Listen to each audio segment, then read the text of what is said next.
আমার বাবা নাই। আমার বাবা মারা গেছে। আমি যখন 3 বছরের তখন আমার বাবা মারা গেছে। মার অল্প বয়স ছিল। মার প্রথম সন্তান আমি। মাকে অনেক জায়গায় বিয়ে দেওয়ার চেষ্টা করে, নানার বাড়ি থেকে, কিন্তু মা বিয়ে বসে না।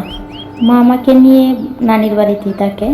বাবা মারা যাওয়ার পর থেকে মা নানির বাড়িতেই থাকে।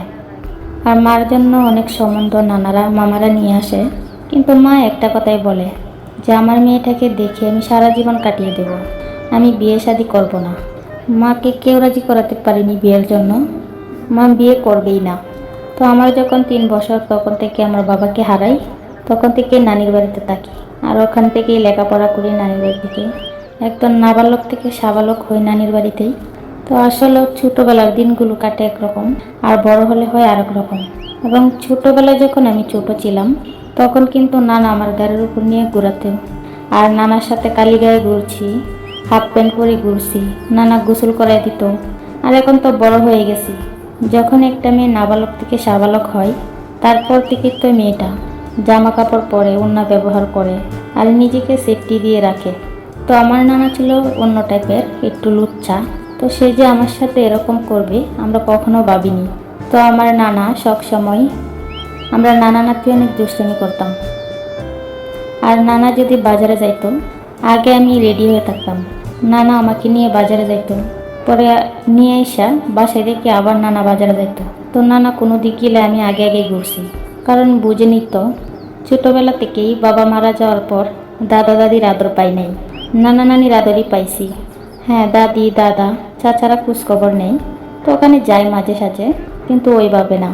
তো আমার নানা, আমি যখন বড় হই তখন থেকে দেখি আমার নানা কেমন জানি আমার সাথে বৈশা বৈশা কথা কয়, আমাকে জড়ায় ধরে, আমার পেটে হাত দেয়, কেমন জানি তার আচার আচরণগুলো। তো আমি কই নানা দুষ্টামি করে, তো আমি আর ওইসব কিছু মাইন্ড করি না, কারণ মাইন্ড করার কি আছে। আগে ছোটোবেলা কত খান্দ উঠতে বেড়াইছি, আর এখন পেটে ধরলেই সমস্যা। আমার নানা আবাদ করতো, সবজি আবাদ করতো, পাতাকপি, ফুলকপি, ঢেঁড়স, পটল, আলু, বেগুন এইসব চাষ করতো, কারণ তার জায়গা জমি আছে, তার জন্য এগুলো চাষ করতো। তো আমার নানা ঢেঁড়স লাগাইছে। ঢেঁড়স বাজারে নিয়ে যায় সকালবেলা, বিকালবেলা, হয়তো বা আগে উঠিয়ে রাখে, না হলে সন্ধ্যার দিকে উঠাই। তো একদিন আমার কথা যে নাতিন, কালকে তো বাজারে ঢেঁড়স পাঠাবো, তো ঢেঁড়স উঠাইতে হইব। তখন আমি কই আচ্ছা, আমি তো আসি, যে আমি ঢেঁড়স উঠাইতে যাব। যে তুই? ওকে কয় না, তোর যাওয়া লাগবো না। তখন আমি কইলাম কে, আমি যাবো। তো আমার নানা নিবই না কিছুতেই। নানা বলে যে তোর যাওয়া লাগবো না, তুই ঘুমা। তখন আমি বলি না, আমি যাবো।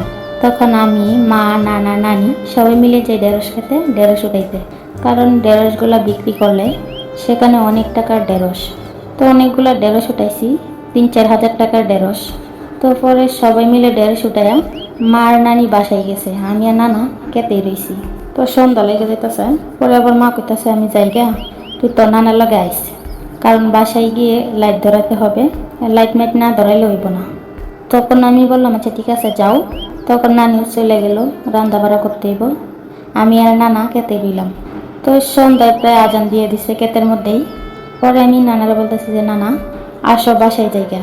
তখন নানা বলে যেটি তুলছি এটি হবে, আর তুলবো না, তো জায়গা।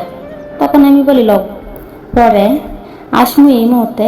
নানা আমার কয় কি যে কয়টা ঢেঁড়স কুচছিল, মানে আমি জামা পরে আছি, গোল জামা, কয়টা ঢেঁড়স কুচছে আমার দেয়। তখন আমি বলি আচ্ছা ঠিক আছে দাও।